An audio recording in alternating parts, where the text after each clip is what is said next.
Hello, this is Srishti. Welcome to Pratiyogita Darpan. Hindu Kush Himalaya के जो glacier हैं वो तेजी से पिघल रहे हैं, जिस पर एक रिपोर्ट आई है। उसी के बारे में इस वीडियो में हम चर्चा करने वाले हैं। सबसे पहले देखते हैं कि आखिर ये चर्चा में क्यों बना हुआ है।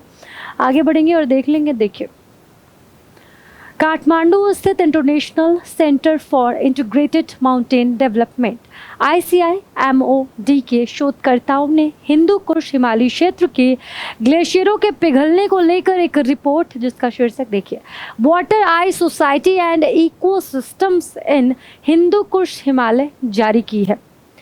ICIMOD में भारत, नेपाल, चीन, म्यांमार, पाकिस्तान, भूटान, अफगानिस्तान और बांग्लादेश सदस्य हैं। आगे बढ़ेंगे। हिमालय ग्लेशियर पर रिपोर्ट क्या कुछ कहती है, देखिए। हिंदू कुश हिमालय क्षेत्र में दुनिया की सबसे ऊंची पर्वत श्रृंखलाएं शामिल हैं और ध्रुवीय क्षेत्र के बाहर पृथ्वी पर बर्फ की सबसे बड़ी मात्रा है। हिंदू कुश हिमालय अफगानिस्तान, बांग्लादेश, भूटान, चीन, भारत, म्यांमार, नेपाल और पाकिस्तान में 3500 किलोमीटर तक फैला हुआ है। आगे बढ़ेंगे। हिंदू कुश हिमालयी क्षेत्र के ग्लेशियर और बर्फ से ढके हुए पहाड़ 12 नदियों के लिए पानी का एक महत्वपूर्ण स्रोत है, जो एशिया में करीब 200 करोड़ लोगों की ताजे पानी की ज़रूरतों को पूरा करती है। ये 200 करोड़ लोग एशिया के 16 देशों में बसे हैं, जिनमें भारत भी एक है।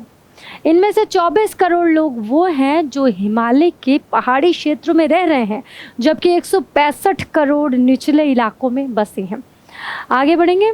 देखिए, इस रिपोर्ट में कहा गया है कि यदि ग्लोबल वार्मिंग में कमी नहीं की जाती है तो 2100 यानी कि 2100 तक हिंदू कुश हिमालयी क्षेत्र के 80% तक ग्लेशियर पिघल जाएंगे। डिग्री ऑफ कंसर्न के ऊपर 2 डिग्री सेल्सियस तापमान पर पूरे क्षेत्र के ग्लेशियर 2100 तक 30% से 50% तक कम हो जाएंगे। डिग्री ऑफ कंसर्न के ऊपर 3 डिग्री तापमान पर पूर्वी हिमालय में ग्लेशियर 75% तक ख़त्म हो जाएंगे।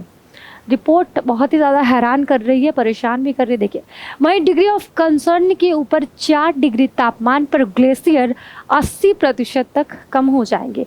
रिपोर्ट के मुताबिक 2010 के दशक में ग्लेशियर पिछले दशक की तुलना में 65% तेजी से पिघले हैं।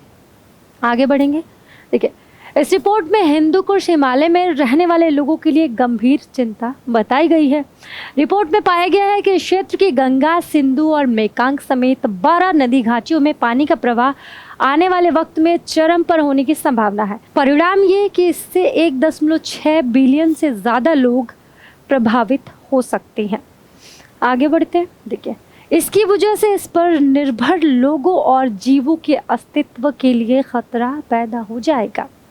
वैज्ञानिकों ने इस बारे में चेतावनी दी है कि जिस तरह से इस क्षेत्र के क्रायोस्फीयर में बदलाव आ रहे हैं, उसके विनाशकारी परिणाम सामने आ सकते हैं।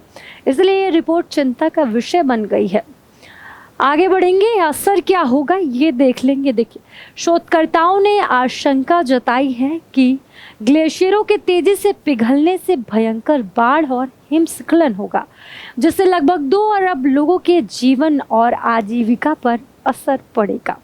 अन्य प्रभाव में पारंपरिक सिंचाई चैनलों का विनाश, फसल की हानि, भूमि का क्षरण, भूमि उपयोग में परिवर्तन और फसल और पशुधन उत्पादन में गिरावट का सामना करना होगा।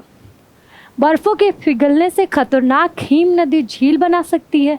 इन हिम नदी झील के फटने से बाढ़ का खतरा और भी ज़्यादा बढ़ जाएगा, जगह जगह बाढ़ आएगी। यह स्थिति इसलिए भी और गंभीर है क्योंकि हिमालय के इस क्षेत्र के करीब 67% पारिस्थितिक क्षेत्र और इसके वैश्विक जैव विविधता के 4 हॉट स्पॉट का करीब 39% हिस्सा संरक्षित क्षेत्रों में शामिल नहीं है। ऐसे में जलवायु में आते बदलावों से उनके लिए खतरा और अधिक बढ़ जाएगा। आगे, सबसे बुरी हालत तो उन देश के लोगों की होगी जहां पर अर्थव्यवस्था ठीक नहीं है। बढ़ता तापमान उनकी रोजी रोटी छीन लेगा। लोगों का एक जगह से दूसरी जगह पर पलायन होगा। ऐसे में गृह युद्ध स्थितियां बन सकती हैं, क्योंकि पानी सिर्फ प्राकृतिक संपदा नहीं बल्कि लोगों की ज़रूरत भी है। वो कहते हैं ना, जल ही जीवन है। आगे बढ़ते हैं। देखिए, ग्लोबल वार्मिंग को रोकने के लिए क्या कदम उठाए जा रहे हैं। 2015 में पेरिस जलवायु वार्ता में दुनिया भर के देश पूर्व औद्योगिक स्तर की तुलना में ग्लोबल वार्मिंग को 1.5 डिग्री सेल्सियस तक सीमित करने पर सहमत हुए। पृथ्वी की वैश्विक स्तर के तापमान में लगभग 1.15 डिग्री सेल्सियस की वृद्धि हुई है और औद्योगिक क्रांति की शुरुआत के बाद से कार्बन डाइऑक्साइड गैस का उत्सर्जन बढ़ा है। सदी के अंत तक दुनिया के तापमान में लगभग 3 डिग्री सेल्सियस की वृद्धि हो सकती है। जलवायु विज्ञान विशेषज्ञों का कहना है कि दुनिया को 2009 के स्तर से 2030 तक उत्सर्जन को आधा करना चाहिए ताकि वैश्विक तापमान वृद्धि को 1.5 डिग्री सेल्सियस से नीचे बनाए रखा जा सके। हिंदू कुश हिमालय को लेकर ये रिपोर्ट आई है और रिपोर्ट में काफ़ी चौंकाने वाले दावे किए गए हैं जिस पर हमने वीडियो में चर्चा की। होप सो वीडियो आप लोगों को पसंद आएगी। पसंद आए तो कमेंट में हमें बता सकते हैं। साथ ही ऐसी ढेर सारी जानकारी के लिए हमारे चैनल को लाइक शेयर सब्सक्राइब कर सकती हैं। धन्यवाद।